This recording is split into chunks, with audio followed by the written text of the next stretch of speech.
Hello and welcome to the Navy Blue Corner. I'm Ian and I am joined once again by my good mate Lockie. And boy, have you chosen maybe the worst game to come back for your podcast return. Lockie, how are you feeling? I'm well, mate. I mean, no, it wouldn't have been right to come on last week and just, talk about that absolute smoking, which I allowed you to have for yourself. But, here we are. I'm excited to chat about this one. Yeah, it's one of those interesting things. We were kind of talking before we recorded this that podcast-wise, it sounds awful to say, and maybe everyone will tune out immediately, but it is so much easier to write like a run sheet for these podcasts when you lose because, there's so much easy to kind of pinpoint, okay, what went wrong? Let's discuss it. But after winning so many, I still never look forward to having to jump on and talk about it. And yes, the Blues, after a 5-game winning streak, have lost at the hands of GWS in a 12-point loss away from home. And now I spoke in the preview to this game, Lockie, really about how I was feeling around Carlton. And I was extremely confident heading into this game, mainly just because this new built belief that I feel I've built around this team. I know that our best is better than most every week, and I'll just back us in. And I did say that at some stage, we're going to lose a game that we are expected to win. But weirdly, I'm still confident that everything will be fine. We'll find a way to bounce back, learn from it. I just have this faith that has been built over the last few seasons. And I guess that day has finally come. We've lost to GWS, who leading into this game had only won 2 out of their last 6, giving us our 5th loss of this season. Lockie, how are you reacting to this defeat? Because I guess, like I said there, I was hoping that I would feel okay after this loss. So I'm interested to know how you're feeling. Yeah, I mentioned before we jumped on that we're recording about roughly 24 hours after the game. And this is like the biggest difference to me between how I feel in terms of calmness when we're recording versus how pissed off I was during the game. Because I think I was pretty similar to you going into it, but I felt like the writing was on the wall in some areas. Like, I feel like that record of the Giants that you mentioned, I generally think they're a bit better than what the ladder was saying. And so they were a bit due.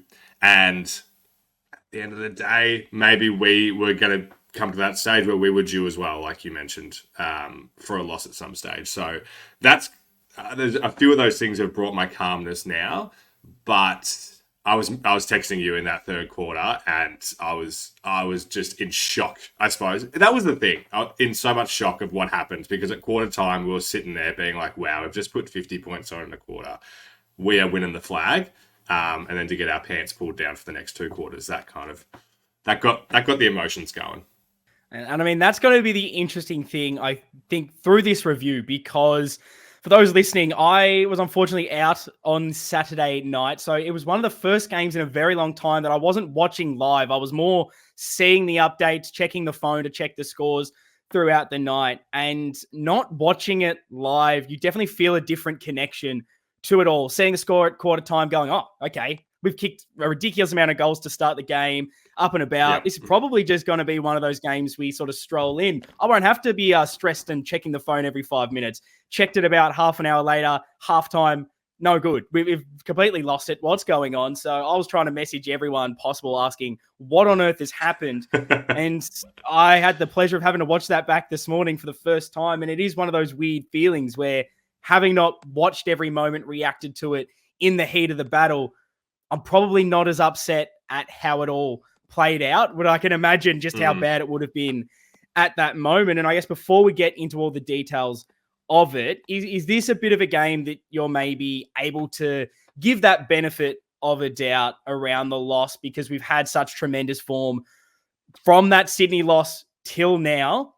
As I said, 5th loss of the season. We have not had many of these. We almost don't know how to react anymore from a loss. Is this one that you can excuse in the performance and just say it's an off week? Or are you concerned about the way that we lost this one? And on top of that, does this loss change how you see or feel about Carlton at the moment and our premiership credentials? I'm very interested to know your thoughts. No, not at all. And I definitely lean towards the former of your statement. I think for me personally, in like my footy viewing experience, I I guess I find it so hard to be rational in the heat of the moment and in the game and think about all the things that we know about footy. Like there isn't one team this year that is able to do it every single week. That's not what this season is. That's not what this era of footy is. So we shouldn't be expecting that Carlton, even though I think that they are going to go all the way this season, we're not going to have those bumps in the road. So, and then obviously the ever optimists that you and I are, you got to think that the coaching staff are looking at this and going, awesome. We have learned some things here around speed, around Walsh getting taken out of the game, around Kerno having no impact. And these are the building blocks for us being able to handle situations in finals that maybe we wouldn't if we just rolled over them in this game. Yeah, and I think going off what I sort of said at the start of this, I was mentally preparing myself for what that loss would entail whenever it would arrive late in this season. And I felt as if when it would happen, that I'd be pretty confident that we'll bounce back. And so it's nice to kind of test that resolve and see what the initial reaction was. And at the moment, I'm happy to say that, well, not happy is probably not the right word, but I can give them one. The interesting part is if it happens again, if you do lose, to the Doggies next week and this starts to become a trend, the bad elements of the loss to GWS start to happen more frequently, then you can't just say it was the 1 week. But where things stand now, we've shown enough throughout this year. It's not that we're accepting it and saying that everything is all good. You're happy to lose a game, but this is the position you put yourself in when you start to win games and you put on those wins. You start to give yourself a bit of breathing space where the ladder is concerned. You can afford to slip up here or there. At least like you're saying, if you are to lose one now, learn from it and make sure you're in the right spot heading forward towards the rest of the season. So let's jump straight into Navy Noise to get into the details about this loss. And I'm going to ask you the biggest question from this game, Lockie. Where was the game lost? Yeah, wow. There's lots of different ways that we can take this, I suppose. Maybe, starting at the highest level and like the obvious stats, I think the disposals is one that jumps out. Yeah. It felt very unlike us, and I guess Vossi alluded to this as well, that we just did not control the ball at all in that middle part of the game. It just felt like, and this is what I was saying as we were watching it, like the momentum is going to shift back to us soon. We're going to get the momentum back soon once we get our hands on the ball. Felt like we didn't touch it for 2 quarters and nothing we could do to turn that around. Yeah, it's a very strange part. To give us credit for most of this season, it's probably been one of the better, most impressive things we've seen, that when we have lost momentum for a quarter or moments in games, we've bounced back quickly. Even in this, 5-run win streak, we've seen, the third quarter against Essendon, moments in that Port game where the game wasn't on our terms and we were trying to wrestle it back. And every single time there was that go moment, whether it was third quarter, like this game almost set itself up to be in, we've had the first quarter, whatever's happened in the second, put it away, let's respond in the third. That just didn't happen this week. And that's clearly some cause for concern. What went wrong? Why couldn't we wrestle back the momentum? 39 points up at one stage to, manage 3 goals in 2 quarters of footy in which GWS piled on 14 goals themselves. That's horrific. What for you is the reason why we couldn't get our hands back on the footy? And is there anything that you'd look to change if it does happen, I guess, next week? I feel like it had similar areas to me to the Essendon part that you spoke of, where, I don't know, and it felt even harder in this game because it felt like we were getting our hands on the ball even less inside forward 50. Oh, sorry, defensive 50, because it felt like every time they went in, they were putting a goal through rather than us getting it back. I think I always lean towards that, like more movement in the defensive half to create options, players working hard to get those easy kind of chip outs. It felt like whenever we got our hands on the ball, it's like, all right, long down the line to the contest, and we'll see what happens. And Charlie is not taking his marks on the wing, so it's coming back in. And then the mids probably weren't applying as much pressure as I would have liked to see. Yeah, no, it's a tough question. I didn't expect you to have the perfect answer because honestly, there's the perfect answer for you.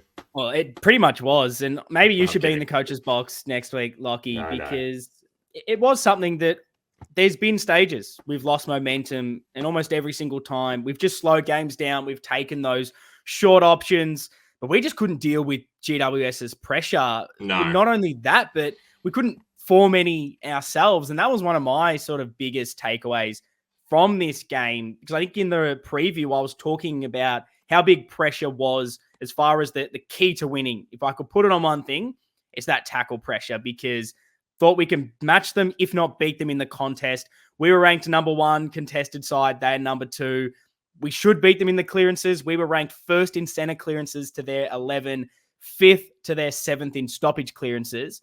The one thing that I was a little bit worried about was their fast ball movement. We know that they're a strong handballing side. They're really efficient inside 50. They're like the 3rd best marks inside 50, where we were 10th. So I was like, I know if they get rolling, it's all about stifling their ball movement. So let's just bring the pressure and we're fine. And unfortunately, it just wasn't really there. Even watching back the first quarter, didn't feel as if we were scoring off our pressure. We were scoring because we were moving the ball efficiently, playing some good football, but the tackle pressure was never really imposed on their game. And just some wild stats to throw out in this one that I've done a massive deep dive today to try to figure it all out. And they beat us in tackles in this game by 10. And it was actually our 8th lowest tackle count for the season, our 5th worst tackle differential for the year. The damning stat that I noticed was tackles inside 50. Yeah. It was our lowest record of the year. We only registered 4 tackles inside 50. The next lowest we've had this season was 7 against Sydney and Essendon. And it was by far our worst inside 50 tackle differential for the year at negative 22. The second lowest, just to put that into perspective, was negative 13 against Collingwood. How do those stats, how are you taking those in? Yeah, the inside 50 tackle differential was one that jumped out to me too, because, we were well below what we normally output and they were well above what they usually do. So that's a recipe for disaster. And when a team is just applying that pressure, it's how do you counteract it? And that's what Vosky spoke about, that normally when that happens to us, we then elevate ourselves. And I guess we did in the end, but just not soon enough. Yeah, and trying to look at those elements, because we know when we get the ball inside 50, we look to lock it in. We're one of the best tackle inside 50 teams all year, and this wasn't there today. Do you put that down to anything in particular? Is there some personnel? Because I know a lot of immediately after the loss turn to the team selection. They've said, should we have played Pito? Should Hewitt have been in there? Did we need to play Matty Cottrell straight away? Is he someone that needs to start? Do you put this down to any team selection issues, the ability to get the ball inside 50 and keep it in there? Was that a consideration for you after the battle? Interesting. I mean, obviously hindsight's 2020 with these things. And if we knew all the information we know now, I think we probably would select a bit differently. I liked what we did with the team selections. I thought, again, trying to take a step back as we do, not the worst thing for me that Hewitt has a full week off as one of the older guys in the team, particularly when all the other mids were in quite good form. So I can't put it down to that, but if you think about this game and think about who did you feel like really brought that pressure, there's only a couple guys I think that really come to mind, which isn't a winning formula. No, I agree. I don't think it's down to team selection. I myself said, as much as I wanted to have the 2 rucks for this, because I thought it could be a good way to exploit Briggs, I just couldn't really drop anyone else. Fantasia's just had his best performance for the season. It's the opportunity cost that we always talk about, that you've been so big on with the one ruck or do we go for the second? Who are you losing? And after the last few weeks, I could not justify dropping anyone. And we know De Koning is a better ruckman than Pieternet right now. And even though I think Briggs maybe won the ruck battle, I still thought De Koning was one of our better players and showed so much for us. Maybe Cottrell shouldn't have come straight back in, but I'm like you. I don't think that is the reason you lose a game of football. One selection doesn't change that much. It was clearly the collective in how we lost that and what wasn't brought out there. And I think ball movement was another big clear issue. We've kind of highlighted it a little bit, but it goes hand in hand with the tackles inside 50, keeping the ball in there, allowing the pressure to build and lock that into your front half. It was the equal third lowest marks inside 50 for the year at 8. Brisbane and Melbourne with the other games that we registered that were lower, where we registered 7 marks inside 50. We also had 8 against Freo and Sydney. So all those games, not good ones to have the low inside 50 marks. And there are only 5 games this year. They're the ones that we've dipped below 10 marks inside 50. And what's crazy when you look at that, from the 8, we had 4 marks inside 50 in the first quarter, Lockie. And it took until about 5.5 minutes left in the third quarter. Matty Kennedy takes a mark to register our 5th in the third quarter. I mean, we go a quarter and a half without registering a mark inside 50. You're just clearly not going to be able to get things done. And it's our second worst inside 50 mark differential for the year at -7. The worst before that was -9 against Brisbane in opening round. The stats really just show how far away from this game we were. And it all connects conceptually as well, because the pressure that was being applied, the inferred pressure when the pressure isn't even there, it forces us to do these shit kicks moving forward with the ball, and we don't put Kerno in good positions. We're not doing him any favors up the field by the way that we're getting him the ball when it's 2-on-1 or in poor positions. And it's no wonder, like when we were flying in the first quarter, we're picking out targets, players are leading into space, and then once the pressure's on, it goes away. And that's not just a Carlton problem. That's an every team problem when they're under pressure. That's what we do to teams, and then we start taking all the intercepts and start rebounding. No, I definitely agree, and it's just a big credit to GWS in this game. They were great. Not many teams go 39 points down in a quarter and turn it around and then bring what they did to stop us everywhere. That was so well coached. Amount of times there was that pressure. We get the ball finally, kick it forward to 4 GWS players. We weren't getting the ball in deep enough, which was frustrating. We got way too many turnovers around the arcs of our forward 50. Not a good spot to turn it over, because you're one kick away from the middle of the ground, knowing the way they spread and set up. That's where they want to intercept the ball from. Us not being able to, penetrate that line, get it in deep to Charlie, to Harry, like we saw in that first quarter, clearly just wasn't going to work out for us. Were there any other elements of the game that you saw as the big, key, pivotal reason why we lost? And I guess to try and show a bit more positivity, something we need to work on for next week to improve. Well, I definitely had Timmy Dub on the mind. Yes. And I'm sure you can understand why. Like that was definitely a mental thing for me. Pretty early in the third quarter, the fact that they had ticked over the 75 points felt like a pretty bad omen, right? Like it just, I don't know how you want to put it, whether you want to lose, like you want to be losing games in this way or not, like where we're getting, like, do you rather us getting completely outscored or us completely not being able to score? Because we still, like, I find it interesting in games like this where, like, all the credit goes to the Giants and their 14-goal 2 quarter. But we kicked 13 goals in 2 quarters as well. Like, it was, like, I know we'll probably talk about the fourth quarter at some stage, but, it was truly a game of 2 halves, because we essentially did the same thing to them. But you just worry that for us, it feels like we need to be keeping teams to low scores. We're not going to be winning too many of these games where it's, both teams are kicking 16 plus goals. Which is insane when you look at, I think, the records this season. Brisbane, we won. I think they scored 85. Richmond which was, not that bad. Richmond and North were 81. Freo, we got them under the 75. GWS, again, anomaly, they were 98. But again, it was a bit of a shootout that we had that big third quarter. All our losses this season are well and truly over that 75. Melbourne, that was tight, was 76. And we finally get that run on in the last 5 of 73, 71, 70, 75. It's all the credit to Timmy Dub on this for finding the magic number because it seems to be working. And those, 80 to 85 feel a bit, could go either way when I'm looking at, the Brisbane, a tight game against Richmond, tight game against Collingwood. That feels like when it's in the buffer zone, clearly past that. And you need to be able to quell the opposition. And when you're not doing that, and like we did for a half of football, couldn't score or get the ball going ourselves, I think that's a massive issue and something that does need to be improved on.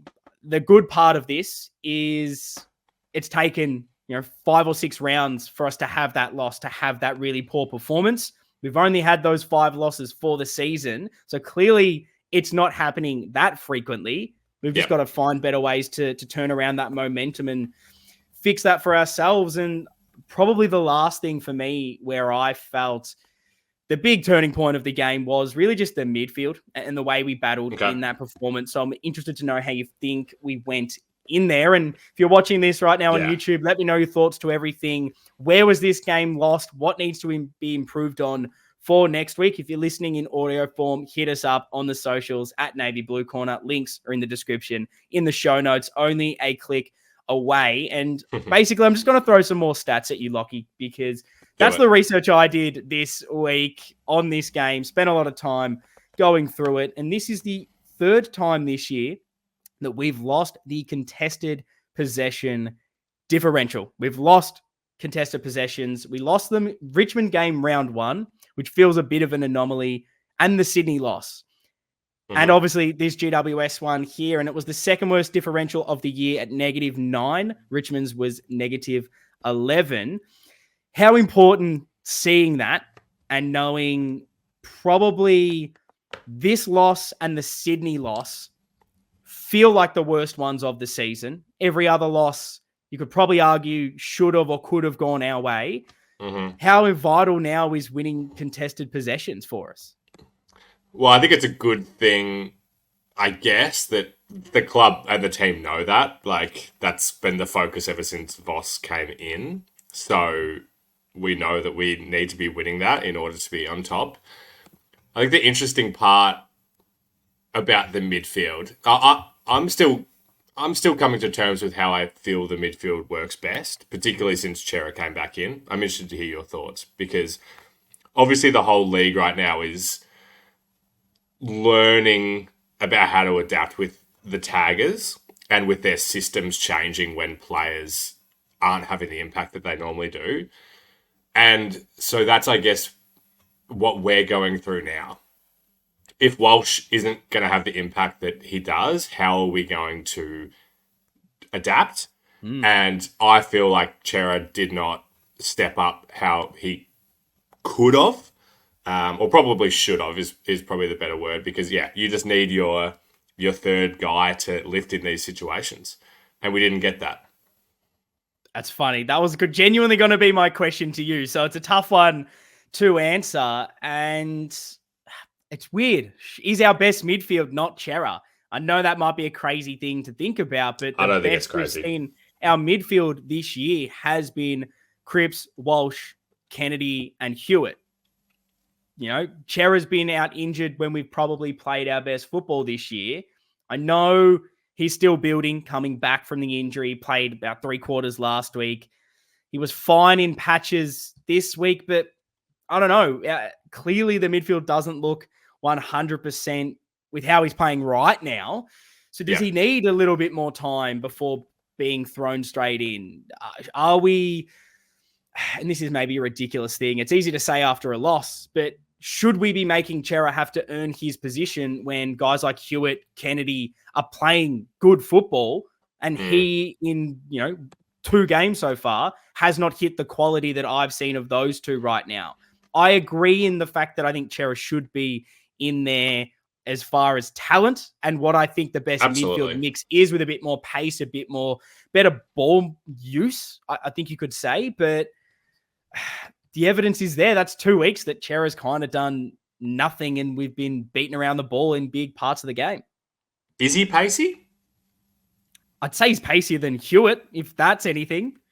If I'm saying like the direct replacement, like I'd say Chera's probably a bit quicker than Matt Kennedy as well. Yeah, he would be, but he's a better ball user. He's got those more outside midfielder traits to complement the inside balls. Like Chera's the guy that you want, Cripps, Hewitt, those guys handballing it out to, rather than Hewitt being on the end of the ball streaming inside 50.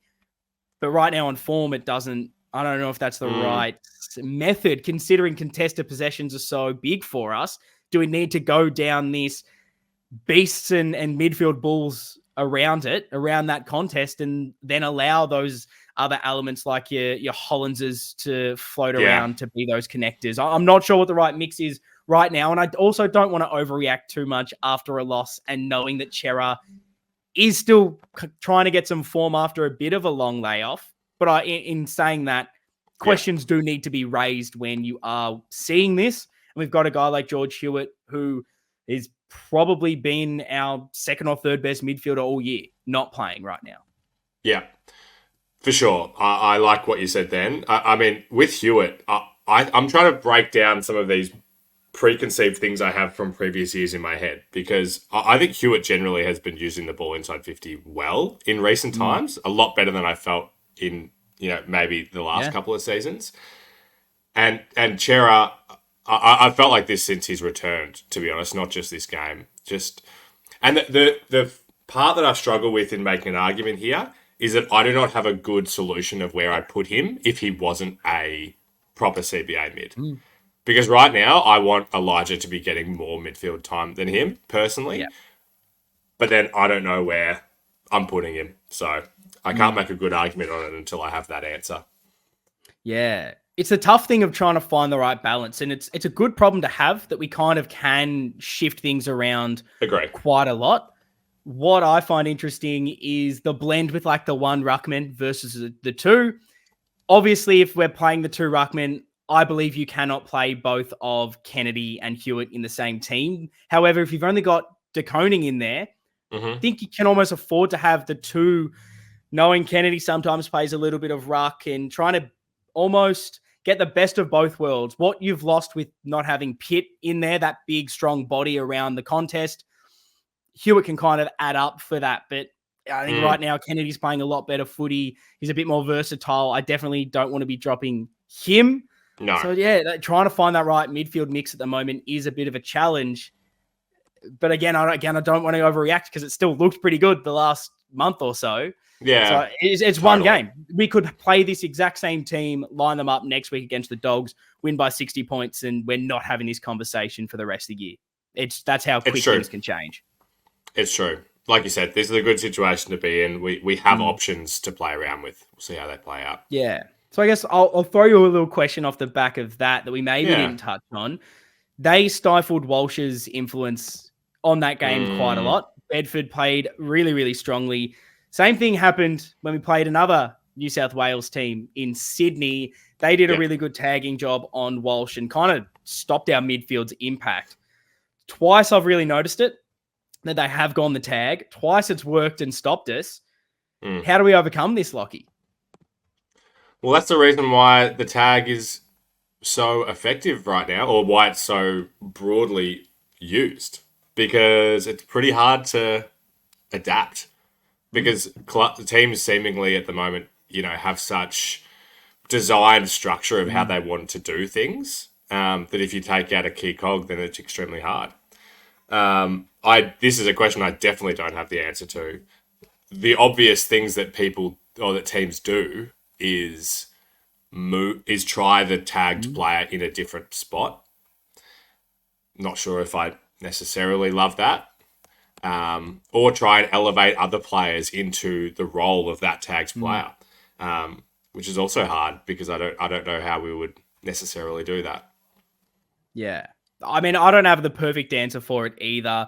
I would hope that we're good enough and our midfield is good enough that if you stifle one, someone else steps up and takes over. That's where Chera comes into it. And good luck, you've stopped Walshy, but Chera and Kennedy have now lifted on top of what Cripper's able to do. But it is a bit of a worry that it's kind of happened twice now and looked so bad with how we've been able to move the ball, just on how important I think Sam Walsh clearly is to our midfield and what he does offer. But then weirdly, when he wasn't even there at all, we still looked okay for the games that he didn't play this season. So I don't know. Do we need to get a little bit more creative and chuck him on a half forward, then rotate in to change the tag? Does he get a bit of wing time to play a slightly different role? Mind that. I don't mind it, but also I hate the idea of us almost saying we've lost that matchup. He needs to be out of there. We've got to find a way to help and support Walsh so he's getting free, putting on some more blocks, being a bit more aware of it. Easier said than done. I think the bigger issue in this game was clearly the pressure the rest of our midfield couldn't get on top of it, let alone Sam Walsh. But it's clearly something we're going to have to look at in the coming weeks. If it starts to become a trend, do other teams also look at it? And just before we finish the midfield chat, I just have a couple of other stats to throw out there because weirdly it was our third highest center clearance numbers for the year at 17, but we ended with the 0 differential. So we were tied in center clearances. So maybe there were just heaps of them this week, but clearly we weren't as compelling as we have been in other weeks. It was also our lowest uncontested possessions number for the year and lowest uncontested possession differential for the year, -82. The next lowest was -58 against Essendon in the win, which it's sometimes hard to compare these stats to one another because of the context of the game. But these just further highlight how far away we were from every aspect of things. And one of the glaring ones from me, disposal-wise, that you mentioned at the top of this show, GWS had 7 players with 24 disposals and over. We had 2. They had 9 of the top 12 disposal winners on the night. Clearly, we just could not get our hands on the football. We weren't getting enough players involved. And then the last thing here, which is slightly worrying for this week, is that we conceded 70 points from stoppage and only scored 47 ourselves. Do you have any other reasons why you think the midfield was so down and that we couldn't stop their scoring from stoppages, knowing that that's been such a strength for us going the other way? Why couldn't we wrestle that back? And it's fascinating when you think about their midfield and the players that were going around this part, because like the obvious thing that my mind goes to is who could Chincona have gone to to impact this? And you look at the guys that were doing the thing, and it's like, I don't really know if there was one. They were just getting us with pace, catching us off guard, seemingly. Just a very strange combination this week of how that works. Like Kelly went out of this team, and it's like, oh, beauty. Like he always seems to play so well against us, and now it's Brent Daniels having 29 touches and Cal Ward playing like he's 22. Why does he always against us? Like he's kicked 2 again. I feel like every time he plays us, maybe this is the stat that I should have spent my time researching. He must be averaging 2 or 3 goals every time he plays us, this man. He always seems to step up and be that player. Hopefully, he just retires soon so I don't have to put up with him again against us. Because he's always a star when he plays Carlton. He's a good footballer, but he jumps to another level when he comes up against us. But yeah, it's the frustrating part. You think we've got one of the best midfields in the competition. When you have your colours lowered, it's not ideal. But hopefully this is that little maybe reality check that we need now. Figure out how they figured us out and learn, grow from it, make sure it does not happen again this season. Fingers crossed maybe you don't play another team from Sydney this year. And maybe that's just the thing we need to avoid going on for the rest of it. But one of the last questions I have for you, Lockie, is a bit around the final quarter. Obviously, we've just touched on throughout that losing the momentum, not being able to get that back for 2 quarters. We finally did it in the last quarter. We fought back, made a bit of a game of it, only losing by 12 points at one stage. Felt as if we could have maybe ran over the top of them in a traditional Carlton way that we've come to be known at the moment, where we get that momentum, we're flying. Good luck stopping us. We don't get that done in the end, lose by 12 points. Did that comeback mean anything to you? Or is it just more of a case that the game was already over and it was more of that false fight back that you witnessed? This is again something that my mind has for some reason shifted on this morning compared to last night. Because definitely during the fourth quarter, I was like, this is just, like, it's too late. It's too late for this.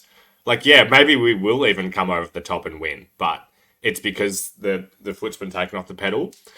But, and now looking at it, trying to be more rational, I think this is just the way that footy is played. Like, I don't necessarily know if there is that kind of thing as that a fake comeback in this situation because yeah, like it was incredibly close. There was a minute to go and it felt like we could steal it still. So no, like I mentioned before, we put 13 goals on in 2 quarters. I'm giving that as much weight as if we'd done it in the second and third. Yeah, I don't think it's, I'm fence sitting as always, which is good. I'll try my hardest to get off the fence because I agree with you in that point of when it's happening, you think, where was this for 2 quarters? How come you're just doing it now once the game is dead? As soon as you start to get a little bit closer and there's still 2 or so minutes to go, 2 kicks in it, you think, okay, if we get another one, I mean, the game's already on right now. GWS are having to lift for that final stage. So clearly the comeback is there. So I think in the end, I'm trying to look down the vision of that positivity, thinking at least we gave it a fight. There was something in us that even if the game was lost and it meant nothing, we kept going. We found a way to bring things back. But ultimately, you put yourself in a position where GWS can take the foot off the pedal and not really worry too much in that last quarter. So it's a slight false comeback, if you can put it that way. But yeah, I don't know. That's why I'm sitting on it. I don't think I've come to a conclusion on whether I truly believe, great, I saw something that I could sit back and be proud of with Carlton by the end, or it's this happens when a team stops. Yeah, I'm definitely not proud because we lost. But like, and maybe it's different watching it when you knew the result. Did you feel like we came out of quarter time thinking we'd won? No, I do not think that. And I would hope that's not how we saw things. That's how I felt watching the game. Well, yeah. I felt like it felt like the massive shift in our energy was we're so much better than this team. And I know, and I'm not necessarily saying that's what they were thinking. That's how I felt watching it. But therefore, if you don't think that would have happened, then I also don't think that the Giants necessarily would have done that in the fourth either, particularly because of how close we came. So yeah, I get that. I think eventually in those games, teams always later in the contest might not be the intensity and pressure that they were earlier, and they get themselves in that position rather than maybe a first quarter. So I put a bit more weight into it that way. But I mean, it's an interesting thing. Overall, it's good that we did have a bit of a fight back, and we showed that we were still in it, kind of like that Geelong game I'm thinking about earlier in the season, when as soon as it started to pretty much be over, we still made a contest of it late. At least you can sit back at the end of the game, go into, Vossi's post-game chat, do the review of that game and go, well, look, there's a little bit of positivity to go into the next week on how you finish the game. We've just got to ensure that happens earlier. We figure that out much earlier in the contest. But yeah, I mean, let me know your thoughts watching this. I haven't come to a full conclusion, so I'm very interested to know how you all feel with it. Lockie, let's go straight to the votes. The navy blue corner, blue bagger badge of honor. The 3-2-1 might be a bit difficult this week, trying to particularly figure out that 2 vote of who went above and beyond their role and what we expect of them. I am very excited to know where you've gone with your 3 votes this week. It did take a little bit of thinking, but then I was very happy with who I landed on. I'm a bit worried that the skipper is going to be running away with this one because I'm giving him the 3. I a lot of this was, I guess, based on early, but I've given the 2 to Harry. 5 goals straight. Like, I think we'll take that every day of the week from the big guy. Doing a bit of rucking as well, so pleased with him generally. And then I tossed this one up a little bit. I went with Nick Newman for the 1. I think not necessarily his most dominant game for us, but just so reliable and important back there. And again, he didn't rack up the numbers that he often does, but I just felt like he was really important with his role. Yeah, look, I like those votes. Mine, bit different, which is good. Finally, we're a bit out of sync. I'm enjoying that. I gave my 3 to Harry, really just for the goals he kicks, kicking 5, kicking them straight, like you mentioned. The ball wasn't down there as much, so for him to do what he could to stay in the contest and make sure that when we needed him to slot them, he did. That got my 3. Yep. My 2 votes went to Matt Kennedy. I think because I don't give this man a lot of love. Yep, I like that. Most of the time, him getting those 2 important goals, playing a couple of different roles there for us. I thought he was fine in the midfield. He was probably one of the better ones for us. Behind the man I'm going to give my 1 vote to that was very stiff not to get the 3, but because of the way we structure these votes, I had to give it to Matty Kennedy here. And the 1 vote there goes to our skip, who I thought was our best midfielder. But probably because the midfield is the area we got beaten in, I don't think I can give him the 3 votes there. So that's my 3-2-1. Let us know your thoughts in the comments. Drop your votes. I'm very excited to know where you've gone with this. The 2 is the thing that excites me every single week. In that little bit of a shout out to the underdog of the team each and every week. It's something we love. Now, the last thing I want to ask you kind of before we wrap up this review is a bit around the defense, because this kind of will tie into what will be our preview show a little bit. Obviously, Kempy doesn't have a great game on Hogan, who kicks 5. Wieders is struggling again with a corky. Seems to happen every time against GWS. He's getting a lot of these corkies and stifling him. Did that play a big factor for you, the defensive matchups, not having Wiedering? Or do you tie this more to the midfield rather than anything else and them not maybe bringing and dealing with the overall pressure? I love that you brought this up. I was going to ask you the same question, but I felt like we'd already spoken about so many different negative parts of this game. But it was one of the key notes I had. And I guess I'm going to put the question back to you because I can't tell whether it's like causation or correlation with how the defense played, because I felt like that they were rattled, and I'm not sure how much Wieders being hampered does to that. Because part of me is worried that we've seen that when Wiedering is not at his best, things seem to fall apart. But there were so many other elements to it than just that. Or was there?